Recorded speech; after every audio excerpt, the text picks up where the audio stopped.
We're in the Mills River. This is a debris pile left behind by Hurricane Helene that's slated to be removed soon.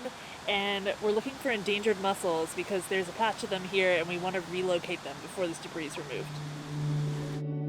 Hurricane Helene left debris in waterways across western North Carolina. Anything that could be picked up by the floodwaters was washed into rivers and streams and left behind when the water receded. People don't realize how bad it actually is. Western North Carolina as a whole, just everywhere got hammered really hard. There's a lot of work. It's going to be a long process. Part of that process is removing debris from waterways. Cameron is part of the team of contractors working in Henderson County, North Carolina, clearing debris from rivers and streams to mitigate the potential for property and infrastructure damage in future floods. When you have this amount of debris in a waterway, it restricts flow on a large scale. Other homes can get damaged, farmers' fields can get damaged. Where it can be a major issue is when it starts accumulating and catching and making large debris piles that can either end up damming the river and causing problems that way, or putting infrastructure at risk, especially bridges.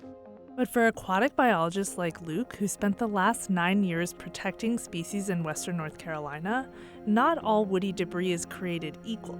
Normally, stable woody debris plays an important role in riverbed structure. When you get stable woody debris, it basically gets embedded in the substrate or it's anchored in the bank, and it really slows down the flow. If you take away everything that slows down flow or stabilizes the substrate, nothing's going to be able to stabilize and accumulate, and that's not good for most species. Among the river residents that benefit from stability are freshwater mussels, which are critical for water quality in the mills and downstream.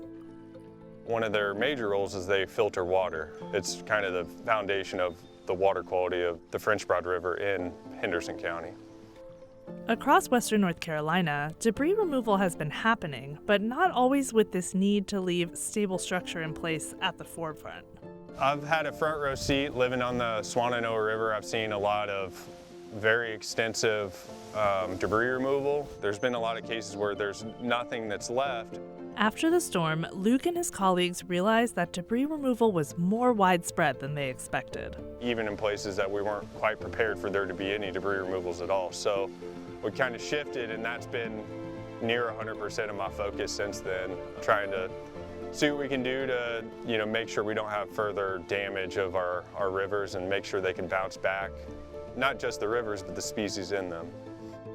Because contractors in Henderson County are paid by linear foot of stream cleared rather than by volume of debris removed, more selective debris removal and protection of what has been identified as high-quality habitat has been possible in rivers like the Mills. It was in our contract of, high-quality water habitat. We had to do a certain protocol. We reached out to Luke. He met us that morning. It's been open arms ever since. Luckily, we know a lot of these places really well, and I can tell you individual trees have been there for 5, 10 plus years. It's good to keep that good stable habitat in place, and sometimes it's not always easy for a contractor to make that judgment call. What we're trying to do with Cam and them is kind of help speed up that process for them and maximize how much we can protect in the process. Communication's key, for sure.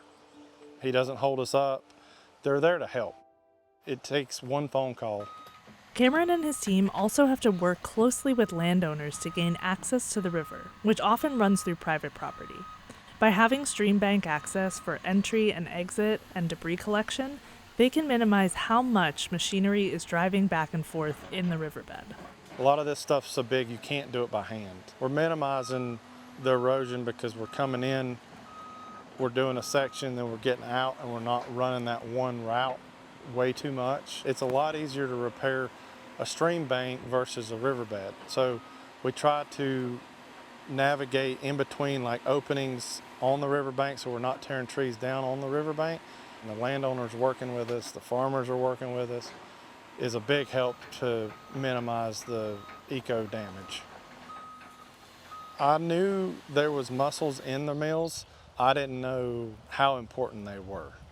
The Mills River is home to the slipper shell mussel. It's a state endangered mussel. Mills River is really the only place that we have them in any good numbers. We're about to go into the Mills River and try and find some slipper shell mussels so we can move them out of harm's way. The debris pile we were visiting illustrated how complicated it is to remove storm-related woody debris while leaving behind stable trees and branches. The orange marks have marked for, that's things we want to keep there if possible. There's clearly like debris piling up there and it didn't look like that 3 weeks ago. So I'm trying to see what we can do to cut down on that kind of thing happening while also protecting that bank and also protecting the in-stream habitat. Luke swam into the debris pile to locate the slipper shells. There's at least a couple mussels right here. They just kind of look like another kind of rock on the bottom of the river. Mike Perkins always describes them as rocks that suck. A cheeky reference to their filtering abilities. We started collecting the mussels Luke had spotted and quickly noticed they were tagged. This is originally a mussel that we took and held at the hatchery and then put it back, and still happy.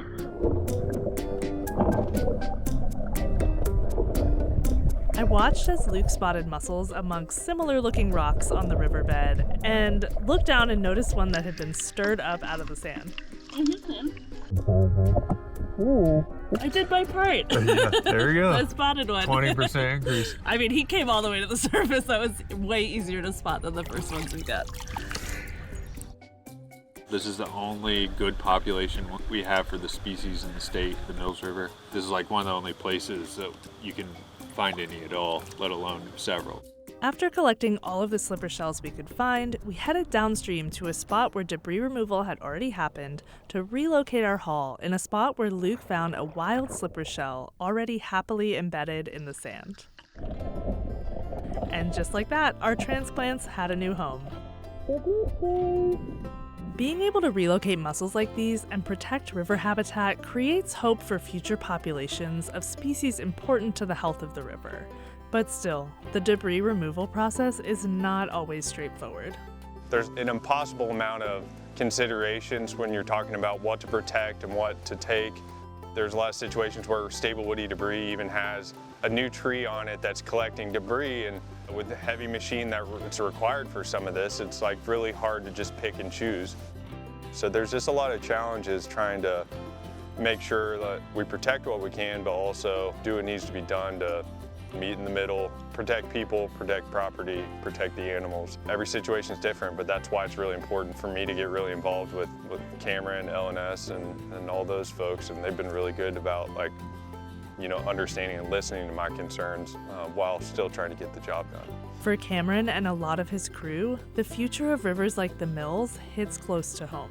I mean, I grew up fishing this river, born and raised here. Everybody loves this river.